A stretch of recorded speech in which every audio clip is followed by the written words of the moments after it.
Hello. This video is going to be kind of an explanation slash rant about my process as an all-rounder. A couple people have asked me to make this video, so I decided to. You can decide for yourself whether or not I'm qualified. You can look me up. I don't know whether or not I'm qualified, but some people seem to think I am. So I will be covering a few things in this video. I'm going to go over the first thing I'm going to cover is a tier system that I have for myself to understand myself as a solver in every event, so I know how to practice them. I'm going to go over how that works and how I think about that. Then I'm going to talk about general tips for improvement, and then I might go into more specifics for individual events, and then I'll talk about competing and maybe some other stuff. This video isn't completely scripted or planned, but I will leave timestamps in the description to relevant sections. If I forget and you want them, you can yell at me and let me know. I will add them. So yeah, I'm going to talk about sort of a tier system that I use to classify events. Okay, so this is kind of how I think about events. I filled it in as I would fill it in. I'm going to go through what each of these tiers mean, and then how I approach practicing them and then improving at an event in that tier. So my main event is Pyraminx. Your main event is just your best event, the event you put the most time into, probably your best ranking. Not necessarily your favorite event, but your best. So for me, that's Pyraminx. It's been that way for about 10 months. And then your good events are the other events that you are the most competitive in and probably put more time into or have at one point to where you can maintain being good. And this is all relative to you. When I say bad, it's your worst events, not necessarily that you're bad at them. That's, I think, an important distinction to make. But yeah, these are going to be your other good events, but not quite as good as your main event. And then fake good, this is my favorite tier. This is fake good and mid. These events interchange. These are all your middle events, but fake good is just a little bit different specification than mid.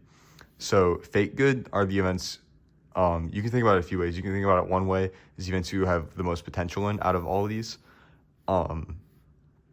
Or you can think about it in the way that, and the reason you have potential usually is you are better than you should be for a reason that's probably carried over from one of your good events, but you're better than you should be because you don't know a lot.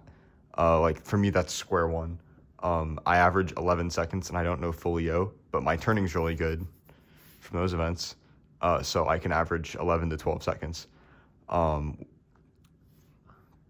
then these blindfolded events, 3 blind, I average 50 with M2 OP, which is a little further than most people would take that. And I got there really quick, which is also why it's in the fake good event because of the potential aspect. Same deal with 4 blind. And then, yeah, M blind, I was basically able to do 10 cubes right away. So I'm better than I should be.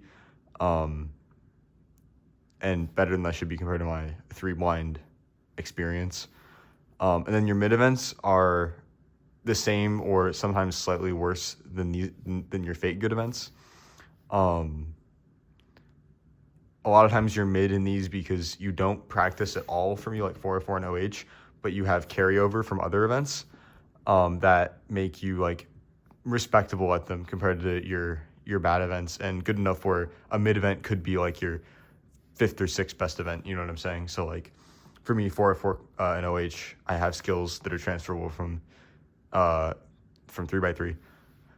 And then clock is in this tier because I am getting good. I'm currently kind of doing a clock arc right now. I'm learning 7 simul, and I've gotten okay with it, low 6.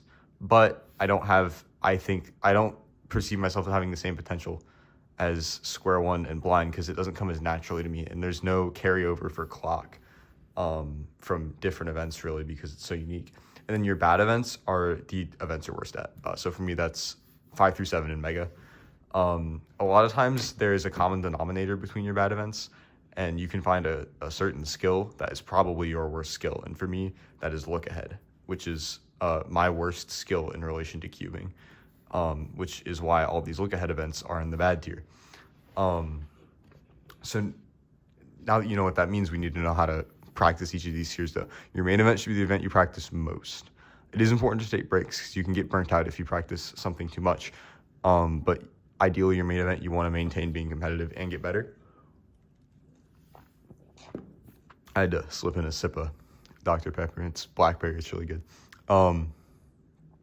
Yeah, you want to continue to make an effort and get better in your main event because having an event you're really good at is important for, your summer ranks, and it's just nice to have. Whoa. And then your good events, you should occasionally learn new things. Like Skewb, I learned a few NSs 2x2.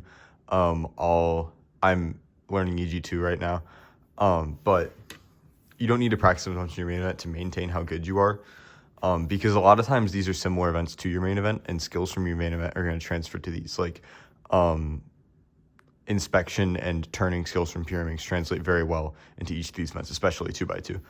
Where was I going with this? Yes, you don't need to practice as much in your main event, but you should treat them with your main event as if you're trying to maintain your speed or get better.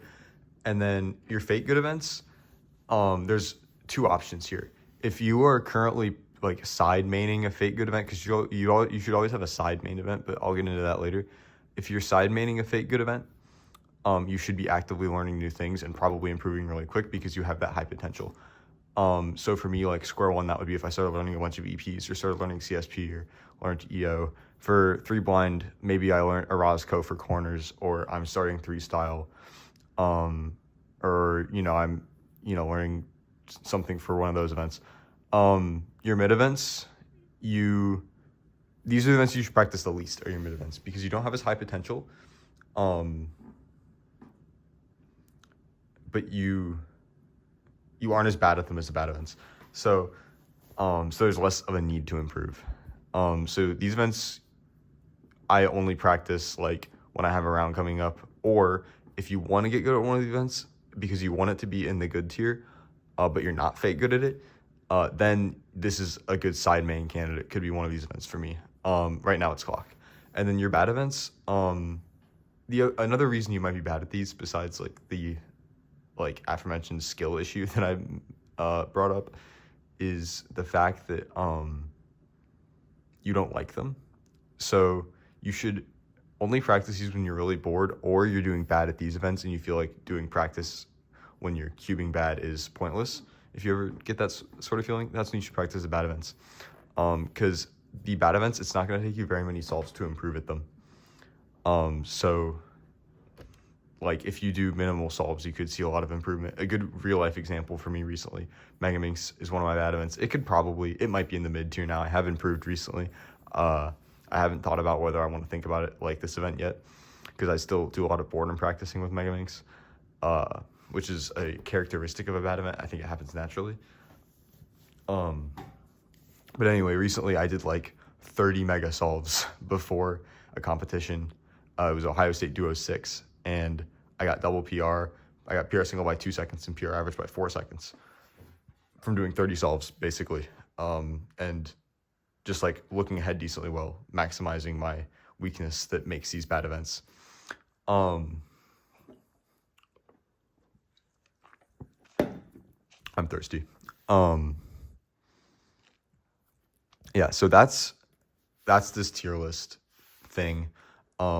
This is something I have a big spreadsheet with all my cubing stuff, and this gets its own sheet, just this. So I really pay attention to this. And I think even if you don't follow the exact practice advice for each of these tiers, making one of these is a really good exercise in understanding yourself as a cuber. So I would recommend doing it. It'll take like a couple minutes. But now I want to get into like general improvement tips that have helped me in each event in particular.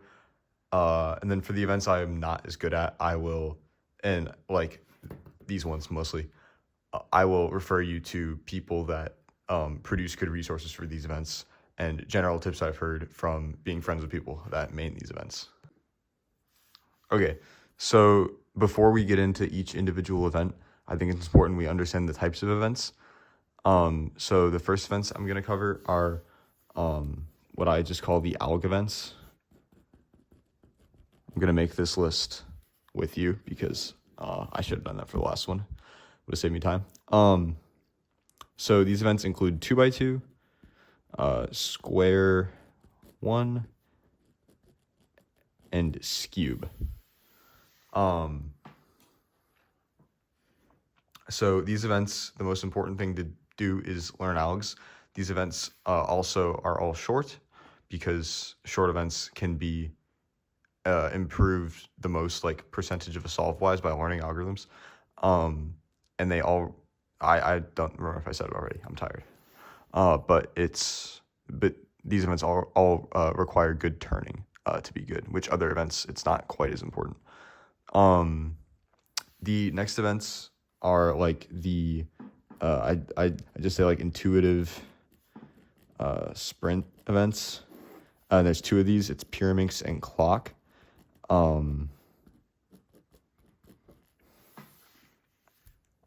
Pyraminx, the whole solve is intuitive, and clock, the whole solve is intuitive. But they're also sprint events. They're short. They require good turning. And the common denominator in these events, and I'm gonna bring this sheet back up and talk about general practice advice for each of these sections.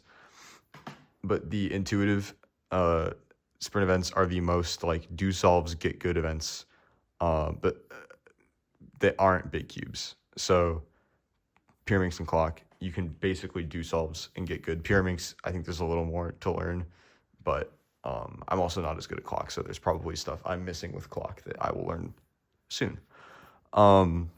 The next events are just your medium balanced events.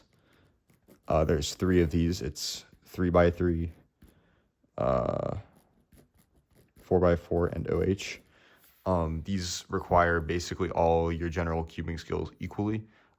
Turning, look ahead, algs, inspection.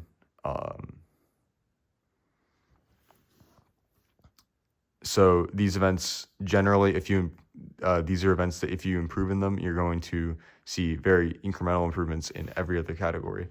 So these are really good events to practice. The next events, I'm just going to call look ahead events. So this is 5x5 through 7x7, and Megaminx. This is 4 events. These are events that the most important skill is looking ahead because there's so many pieces and pauses can be long and hurt your solves. At least that's what has made these events bad for me. So this name might be a little biased. But yeah, these are your long look ahead events. These are, along with the intuitive sprint events, these are events that you can improve in a lot just by doing solves because your look ahead is going to get better. The other important cubing skill with these events is efficiency and your solutions. So doing a lot of solves can help you improve those traits. The next set of events, there's 2 more. The next set of events is blind events. So this is 3 blind, 4 blind, 5 blind, and M blind. Improving one of these will generally improve all of them in some way. There's kind of 2 subcategories and a gray area with blind events. So 3 blind is like sprint blind. You don't have to hold your memory for as long. Turning is way more important. And actual memorizing is less important because there's less of it and it's way easier to do than any of these events. 5 blind and M blind are going to be your marathon blinds, where you have to memo max and use your brain a lot and remember a lot. And then 4 blind is in between 3 and 5. For obvious reasons. There's still a very manageable amount of information to memorize. And I find that I need to turn fast to get good 4 blind times, but it's way less important than 3 blind. And then the last event is, the last category is FMC. It's on its own because it's super unique. I'm going to count and make sure I didn't forget any events. 1, 2, 3, 4, 5, 6, 7, 8, 9, 10, 11, 12. 13, 14, 15, 16, 17. They're all there. So I was pretty sure I got it all, but I wanted to make sure I didn't leave something out. Because I filmed this before and I completely forgot about FMC because it's its own thing. yeah, so these are kind of how you should think about grouping events. And next I'll get into individual tips for each event. Okay, so these are your alg events. I decided I'm gonna do them by groups. I'm kind of winging it. These are your alg events. Square one, I think the most important thing is turning, because that's what's helped me a lot. I can turn fairly fast. I know a few algs. Turning and making smart decisions about how to apply the algs you know, however many that may be, is really important. One really simple example of this that like everyone probably already knows, but I see people mess it up still, is like misaligning to preserve blocks. Like even if you don't know any OBL, because you're not, a square one main, you can force better EPs by slicing in different places, things like that. You should have a game plan for every EP. Even if you don't know the alg, you should know how you're going to solve it and be able to execute it all at once.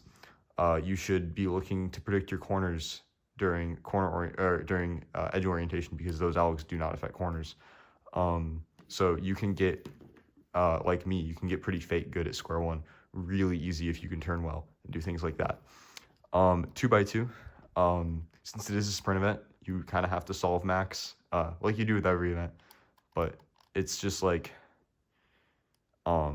it does help a lot with 2x2. One looking is super important. If you cannot one look, you will not be good at 2x2.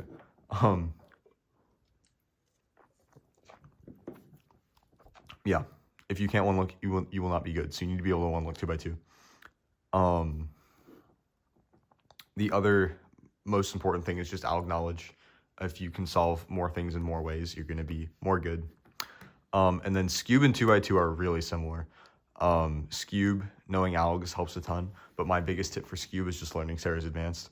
I see a lot of people, like, especially all-rounders, tend to ignore Skewb. Ryan Pilot and Luke Garrett both come to mind. It's one of their worst events, and it's because they don't learn as much as they could for it, and that's not their fault.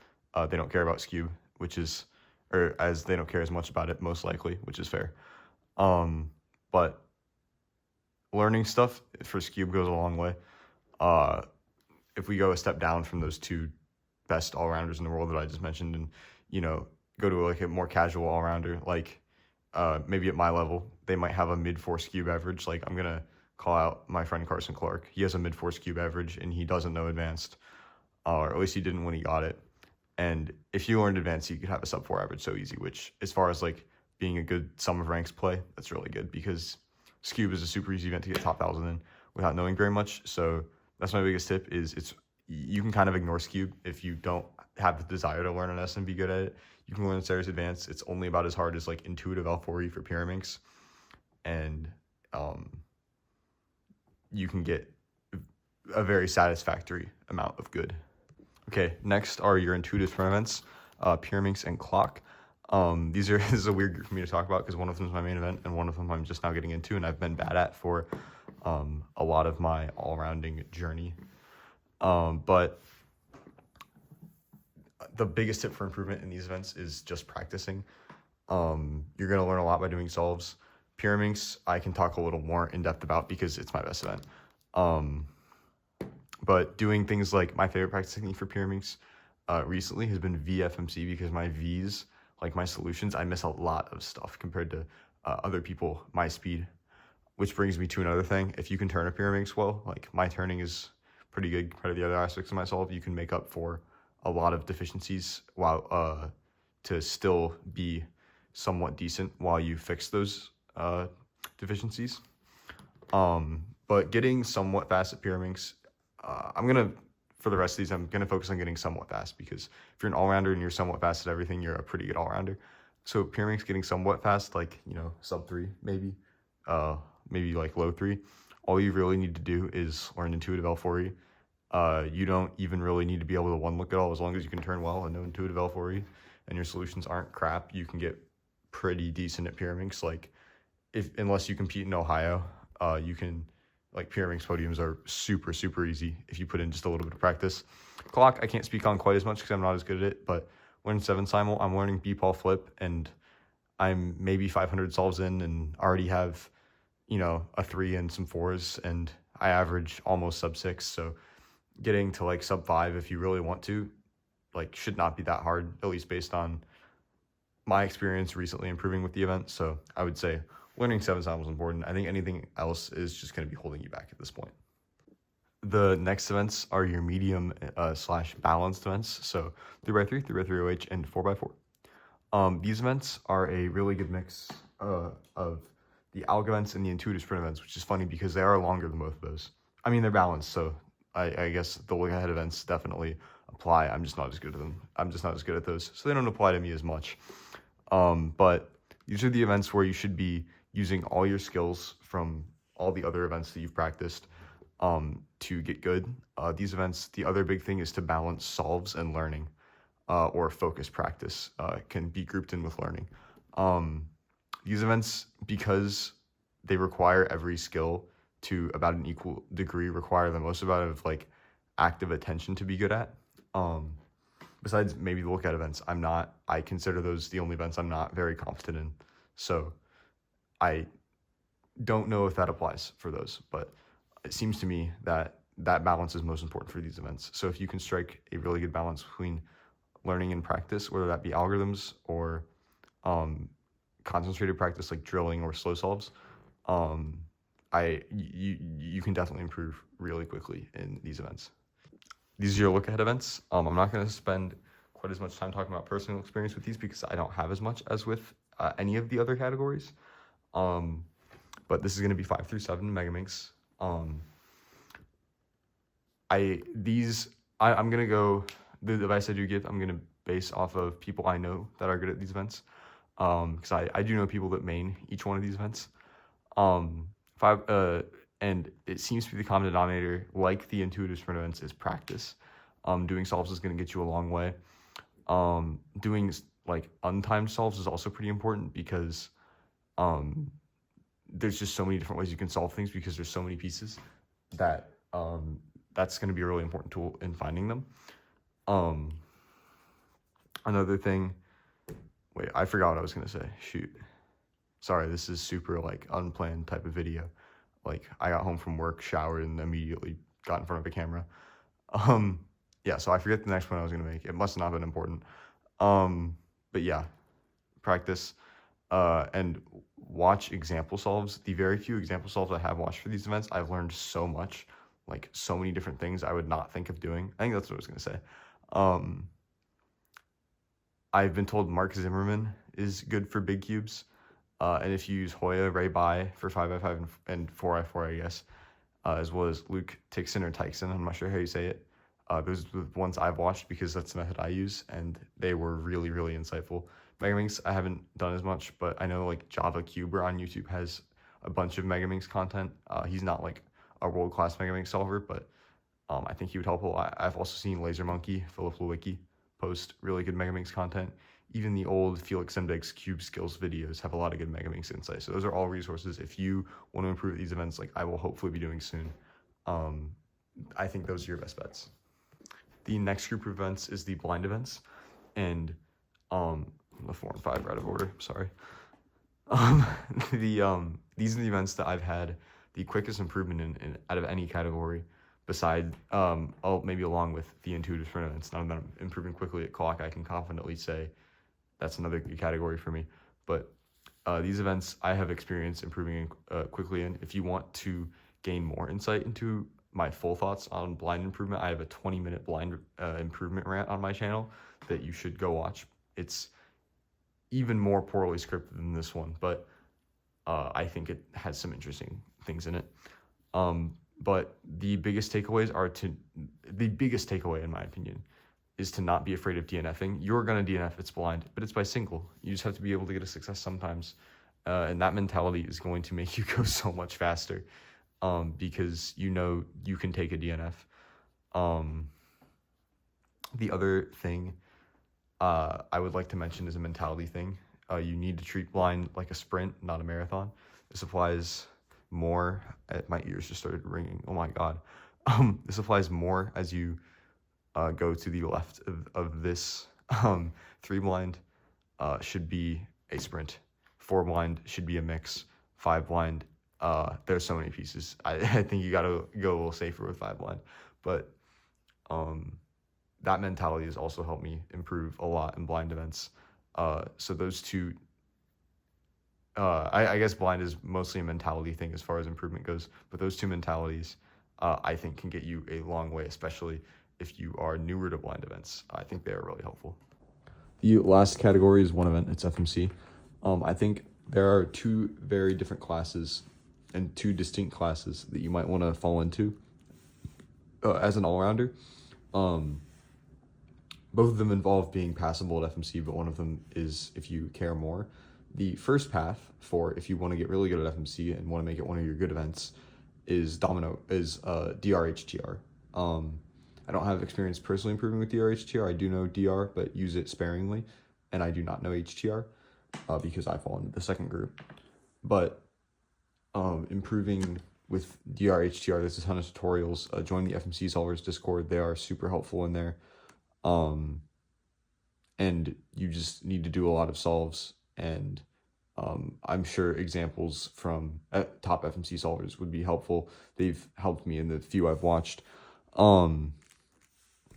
Shout out Harsha Paladugu just posted a 33.33 mean, I believe. You could watch those reconstructions. I'm sure they're very nice. I wonder if Harsha's watching this. He might be, but yeah. The second path is the blocks and insertions path. So this is you can get all the way to world class with DRHTR, like sub 23 moves. But blocks and insertions can get you to like 28.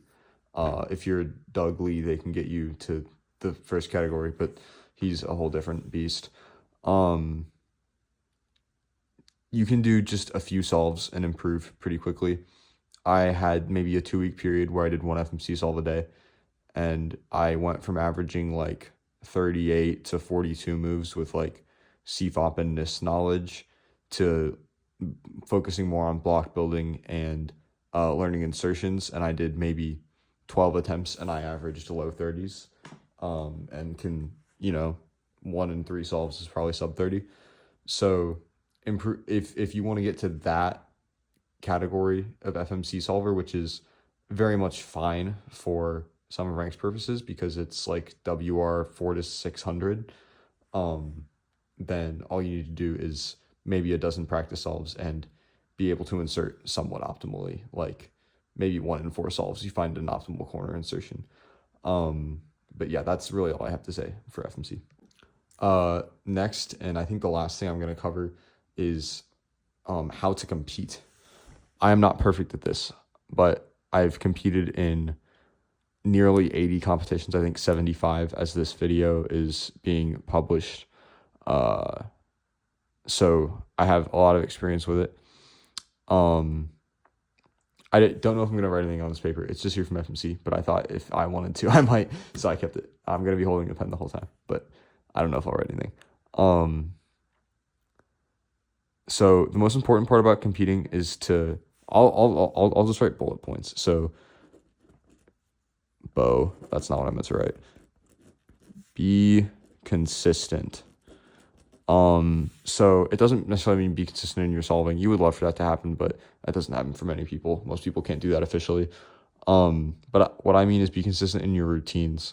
Like, do the same thing every time you go up to solve, even if it involves literally just sitting down and saying ready. Like, just do everything the same. And the next point with this is comp sim. So you should comp sim a lot at home. Comp sims, about 70% of my solves are done in a competition simulation format. As an all-rounder, I assume you care about your sum of ranks, which comes from competing. So you should practice to compete.